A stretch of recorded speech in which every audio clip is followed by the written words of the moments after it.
मार्च में खास करके बहुत सारे स्टूडेंट्स को ये लगता है यार मैं अटेम्प्ट दूं कि ना दूं।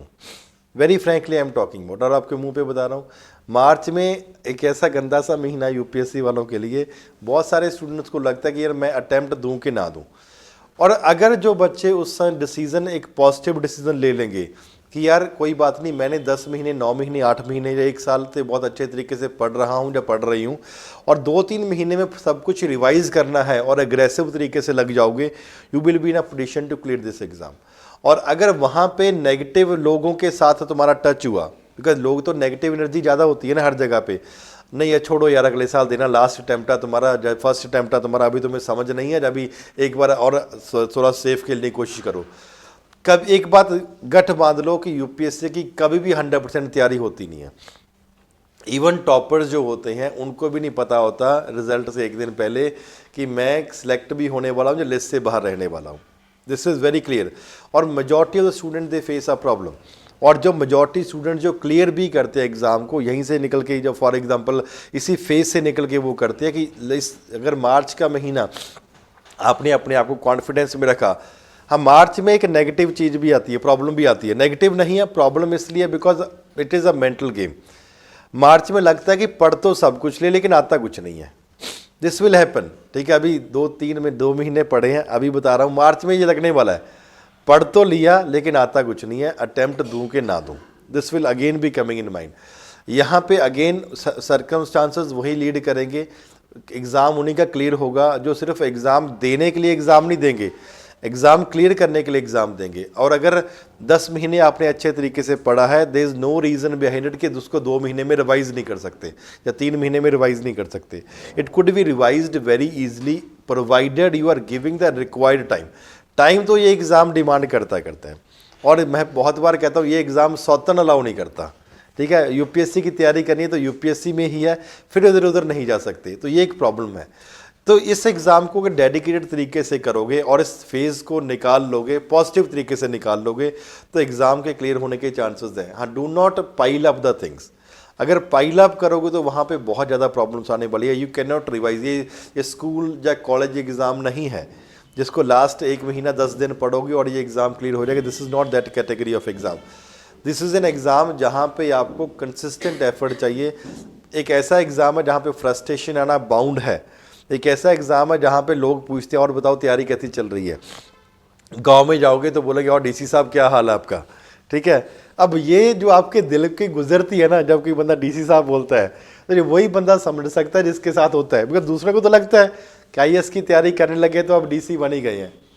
और this is a genuine problem that I am talking about. तो वहाँ पे लोगों को समझ नहीं आता कि यार ये एक ऐसा एग्ज़ाम है जो स्कूल नहीं है। कभी इसमें फेल होते हैं, कभी पास होते हैं, फिर फेल होते हैं, फिर पास होते हैं, चलता रहता है, प्रोसेस है। प्री है, मेंस है, इंटरव्यू है, इंटरव्यू के बाद फाइनल सिलेक्शन है, फाइनल सिलेक्शन के बाद आईएएस में भी जा रहे हैं कि नहीं जा रहे, बहुत चीज़ डिटरमिन करती है, बहुत चीज़ मैटर करती है। इसलिए दिस इज़ अ टाइम जब आपके माइंड में नेगेटिव एंड पॉजिटिव आना शुरू हो जाएंगे और पीक वो पहुंच जाएगा in the month of March. और अगर उसको अपने आप को, you will be in a position to deal, इस पीक को कैसे डील करना है। तभी मैं क्लासेस में भी हमेशा बोलता हूँ कि जो भी नेगेटिव लोग हैं, इन नेगेटिव लोगों से दूर रहने की कोशिश करना। बाहर राजेंद्र नगर हो गया, मुखर्जी नगर हो गया, कहीं भी even in the family also कि तुमसे ही नहीं हो पाएगा। बहुत लोग होते हैं कहते हैं ऐसा, ठीक है, इट हैपन्स। और ना तो ईगो पे लेना है, ना ही फॉर एग्जांपल उसके लिए कि हाँ ठीक है उसने बोल दिया मैं नहीं कर पाऊंगा अब, ना ये बहाना मारना है। आपको जिस पेस से पढ़ रहे हो उसी पेस से पढ़ते रहो, provided you are giving 8 to 10 hours of daily study. तो इसी बहुत आराम तरीके से आपका पूरे का पूरा वो कवर हो जाएगा, रिवाइज हो जाएगा। If you are revising the things तो वहाँ पे एग्ज़ाम क्लियर करने के चांसेस बहुत ज़्यादा हो जाते हैं। और अगर नेगेटिव बातों के ऊपर लग गया, ये हो गया वो हो गया, ये पता नहीं क्या है, ये पता नहीं क्या है। यहाँ पे राजेंद्र नगर में एक ही प्रॉब्लम है, abundance of material that is available. और इस अबंडेंस ऑफ मटेरियल से बचना उससे ज़्यादा मुश्किल है। जस्ट एज एन एग्जाम्पल, आप किसी लाइब्रेरी में चले गए हो, एक बात तो श्योर है कि लाइब्रेरी में अगर 50 बच्चे हैं, 48 बच्चे एक ही जगह से करंट अफेयर पढ़ रहे होंगे। आपको पता, हमें ही पता है, ठीक है। और 2 बच्चे एक बच्चा कुछ और पढ़ रहा होगा, दूसरा बच्चा कुछ और पढ़ रहा होगा। अब ये क्या करेंगे और ये क्या करेंगे? ये बोलेंगे अरे ये क्या पढ़ रहा है, छोड़ ये पढ़, मैं बताता हूँ तुम्हें। Because of the peer pressure that is coming up. तो वहाँ पे क्या हो जाता है, जो 2 बाई चांस शायद वो पास होने के चांसेस होते हैं वही फेल हो जाते हैं। क्योंकि इस एग्ज़ाम को 13 लाख लोग फॉर्म भरते हैं, 7-8 लाख लोग देने लग गए हैं, क्लियर कितने करते हैं? और अगर 8 लोगों ने भरा है, 15,000 फेल है, तो 7,85,000 लोग तो फेल हो रहे हैं ना। अगर फेल हो रहे हैं तभी तो ये गिनती इनकी इतनी ज़्यादा है, तभी तो हज़ारों में एक बंदा प्री क्लियर करता है। और आपको लाइब्रेरी में 10 बंदे बैठे हो तो आपको लगता है वो सही पढ़ रहा है, ऐसा नहीं है। ये मंडी है, मंडी फॉर एग्जांपल, ये जरूरी नहीं है कि फॉर एग्जांपल पंजाबी में कहावत है, डंगर भी तो उधर गए ने जिधर बहुता घाह पिया है। डंगर भी तो उधर ही जाते हैं जहाँ पे घास ज़्यादा बड़ी होती है, ठीक है, क्योंकि उनकी आदत होती है following the crowd that is there. लेकिन क्राउड को फॉलो करके इसी ने आज तक इस एग्ज़ाम को क्लियर नहीं किया है। क्राउड वही होता है जो सबको, उनको सब कुछ बुरा लगता है, क्राउड को सब कुछ बुरा लगेगा। और ये वही लोग होते हैं जो 3-4 साल यहाँ पे राजेंद्र नगर, मुखर्जी नगर या अलग अलग जगह पे लगाते हैं, 5 साल लगाते हैं, और फिर बोलते हैं मैं बहुत पढ़ रहा था, 18 घंटे पढ़ रहा था, 25 घंटे पढ़ रहा था 24 घंटों में से, और फिर भी प्री नहीं क्लियर हुआ, मेरे को गाइडेंस नहीं मिली। प्रोवाइडेड क्या होता है कि खुद कभी पढ़ने की वो तैयार नहीं होते, अब दूसरों के भावनाओं के साथ खेलने की कोशिश करते हैं अपने मन को सेटिस्फाई करने के लिए, भी मैं तो बहुत मेहनत कर रहा था जी, लेकिन किस्मत ने साथ नहीं दिया। रेयर आर द चांसेस कि ऐसा होता है। रेस्ट ना होना या होना, it is totally dependent upon the will and dedication of a student कि आप कितने इस एग्ज़ाम के लिए डेडिकेटेड हो। तो रिवीजन डेफिनेटली अच्छे तरीके से करनी है इस एग्ज़ाम के लिए।